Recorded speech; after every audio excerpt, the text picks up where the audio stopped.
Right now, the crowd is betting against XRP at a level that is almost hard to believe. For every one person that is betting that it goes up, there are roughly about 9 people that are betting it goes down. Most people look at that and feel the fear of it like the whole market knows something that they don't. But I want to show you why professionals look at the same number and see the opposite. Because a crowd this lopsided is not just a bet, it is fuel. And today I'm going to teach you the exact mechanism that turns a one-sided crowd like this into one of the most violent upside moves in all of markets, so that you can understand what you're looking at instead of just feeling afraid of it. Now, I'm Kamilah Stevenson, and around here we talk wealth. Go ahead and like the video, subscribe if you have not already, and know this is not financial advice. It is only being shared for educational purposes. So always do your own research. And I want you to drop in the comments, when you see almost everyone betting against an asset, does it make you more nervous or does it make you more curious? I want you to be honest. I want to see how you are feeling. Now, let's talk about the setup. Over the last month, the bets against XRP have stacked up to roughly 9 times the bets for it.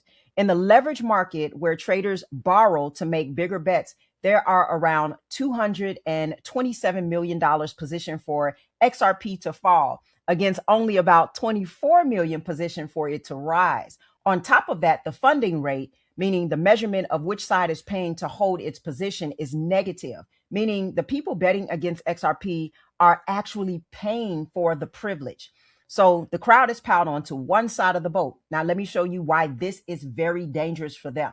Now, to understand it, you have to understand what a short actually is, and I'm going to keep it simple. So when someone bets a price will fall, they borrow the asset, they sell it now at today's price and plan to buy it back later at a lower price, then return what they borrowed and pocket the difference. That is a short.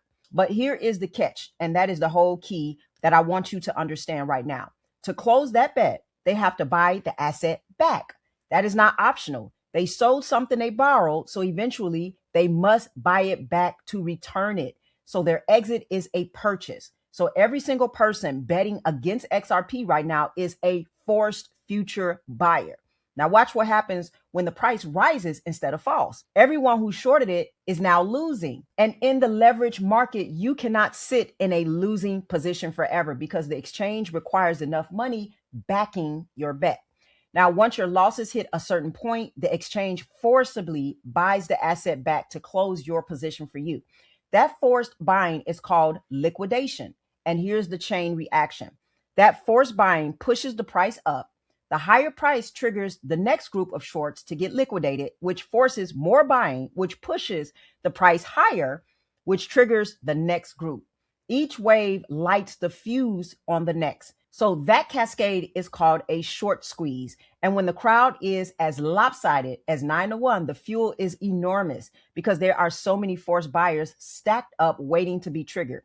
That is why professionals do not see 9-1 the way the crowd does. The crowd sees overwhelming negativity and feels afraid. The professionals see a massive pile of forced future buyers sitting in one place, and they only ask one question, and that is, what happens if the price starts to move up? Because if it does, all that one-sided betting flips from pressure pushing the price down onto a rocket fuel shoving it up. The thing that looks like weakness starts to become the source of a violent move higher.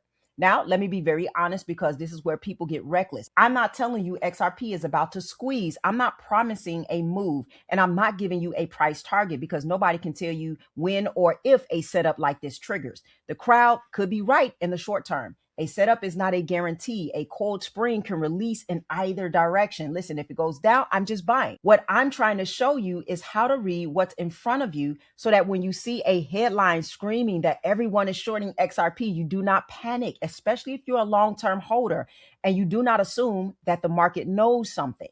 Okay, you recognize a crowded one-sided bet for what it is, and I'm showing you the mechanisms, not predicting the outcome. And here's the parts underneath that you have to understand too. While the price has fallen and the shorts have piled up, a large amount of XRP has quietly moved off the exchanges. And I mean quietly, because this is the part that nobody is looking at. And the number of wallets holding it has climbed to record levels. Coins leaving exchanges usually means people are pulling them into long-term storage, not preparing to sell. Rising holders while the price falls is accumulation. This is accumulation zone for those who have convictions. Everybody else will be wiped out eventually. People are quietly buying and holding while everyone else is panicking. The surface says everybody hates XRP, and the foundation says coins are moving into stronger hands. And I love it that way, because when you wipe out all the fear, you have the purity of what's left. So you have those who are shorting it because they believe it's going down, or maybe they don't believe in it, like a long-term holder. And then you have the long-term holders that are the strong hands.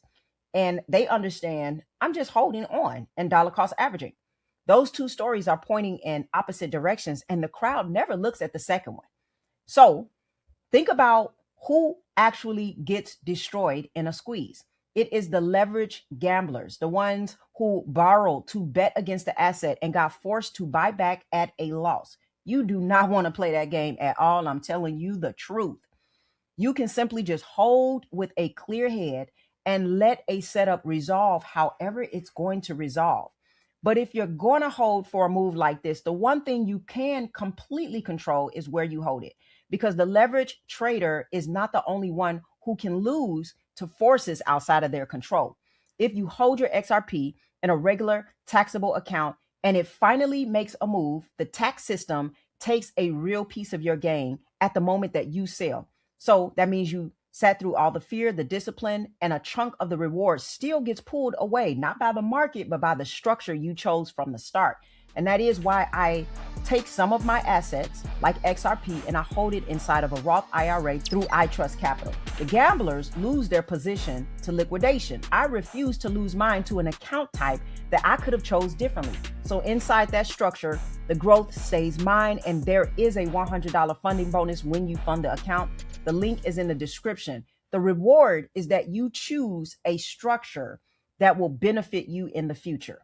Now, if you do want more hands-on guidance on like what you should actually move in what order before a setup like this resolves and what structure you should put around it, that is what my one-on-one clarity calls are for. You bring in your situation, your holdings, your goals, and we build you a clear plan around it. The link for that is in the description. Go ahead and drop for me. Let me know, are you swing trading XRP? Are you looking to sell and then buy back lower? Or are you just in it for the long run? Are you just holding XRP? Let me know where you are and what you're thinking. I do read the comments, and I just love to see how you guys are handling this market. Now go ahead and like the video and subscribe if you have not already. And for my long-term holders of XRP, just continue to accumulate and continue to grow and learn and understand what this market is providing, and what it is providing is an opportunity. And as always, I want you to stay wise, stay wealthy, and I'll see you in the next video.